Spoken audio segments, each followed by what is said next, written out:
In the heart of the bustling city, a sleek, modern plaza stood as a beacon of architectural marvel. Its smooth marble surfaces and elegant design made it an irresistible spot for skateboarders. One sunny afternoon, a young black teenager named Jamal was gliding across the plaza, his skateboard a blur of motion beneath his feet. He was lost in the rhythm of his own movements, the wind whipping through his hair, a smile of pure joy on his face.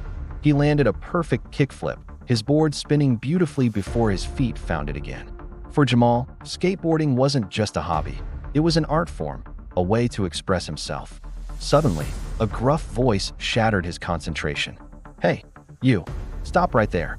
A police officer, Officer Miller, was striding towards him, his face a mask of stern disapproval. His hand was resting on his hip, his posture intimidating. Jamal immediately stopped, his heart sinking. He knew this look. He'd seen it countless times before. "Didn't you see the signs?" Miller barked, pointing a finger at a small, barely visible plaque. "This is a restricted area. No skateboarding allowed." Jamal glanced at the sign. It was so discreet he hadn't even noticed it. "I'm sorry, officer," he said politely. "I didn't see the sign. I'll leave right now." But Officer Miller seemed determined to make an example of him. He scoffed, his eyes raking over Jamal's casual attire. The baggy jeans, the graphic tee, the worn-out skate shoes. "You think you can just come here and do whatever you want? This isn't your personal playground." His voice dripped with condescension. "People like you think the rules don't apply to them." Jamal felt a hot flush of anger and embarrassment. "People like me?" he repeated, his voice quiet but firm. "What's that supposed to mean?" He was just a kid having fun, not causing any trouble. Why was he being treated like a criminal? Miller ignored the question, his tone growing harsher. "I'm talking about troublemakers who have no respect for private property.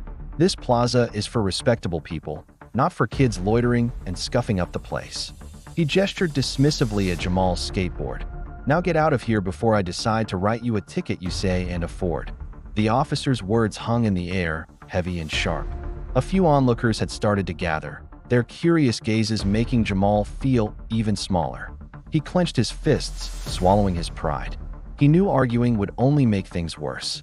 He picked up his board, ready to leave, the joy of his afternoon completely erased. Just as he turned to go, a long, black limousine purred to a stop at the edge of the plaza. The tinted window rolled down, and a familiar face peeked out. It was Mr. Harrison, a world-renowned musician and philanthropist, a man famous not just for his chart-topping hits, but for his incredible generosity and support for the arts. "Jamal, my boy, there you are," Mr. Harrison called out, his voice warm and friendly. "I was just coming to find you. Are you ready for our meeting?" Officer Miller's jaw practically hit the pavement. He stared, dumbfounded, as Jamal's entire demeanor shifted. The defeated teenager was gone, replaced by a confident young man who smiled back at the celebrity. "Hey, Mr. Harrison. Yeah, I'm ready. Just had a little misunderstanding here." Jamal walked over to the limousine, leaving the officer frozen in his spot. Mr. Harrison looked from Jamal to the bewildered cop. "A misunderstanding? Officer, is there a problem?" he asked, his tone polite, but with an underlying edge of authority. Officer Miller stammered, his face turning a blotchy red. "Sir, this young man he was skateboarding in a restricted area." He tried to regain his composure, but his voice was shaky. Mr. Harrison raised an eyebrow. He looked around the plaza, a slow, deliberate scan of the entire area. Then he turned his gaze back to the officer, a faint, knowing smile playing on his lips. "Restricted?" he said, his voice calm but powerful. "Officer, I don't think you understand. This isn't just a restricted area." He paused for effect, letting the weight of his next words sink in. "This is my plaza. I own this entire building and everything in it." The silence that followed was deafening. The onlookers gasped.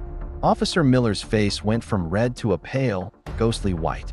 He looked as if the ground had opened up beneath him. Mr. Harrison continued, his voice steady.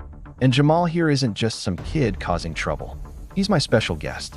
He's the first recipient of my foundation's Youth in Art Scholarship. An incredibly talented artist and skateboarder, I might add. We were about to discuss his new mural project, which, by the way, will be displayed right here, in my plaza." The officer's bravado completely crumbled.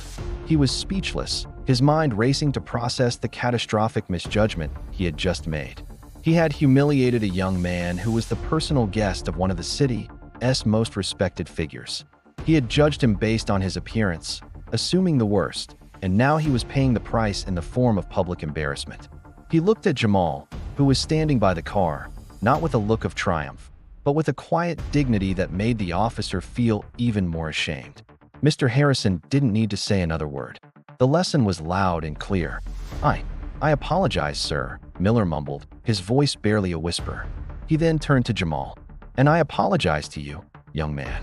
I was out of line." Jamal simply nodded, accepting the apology without malice.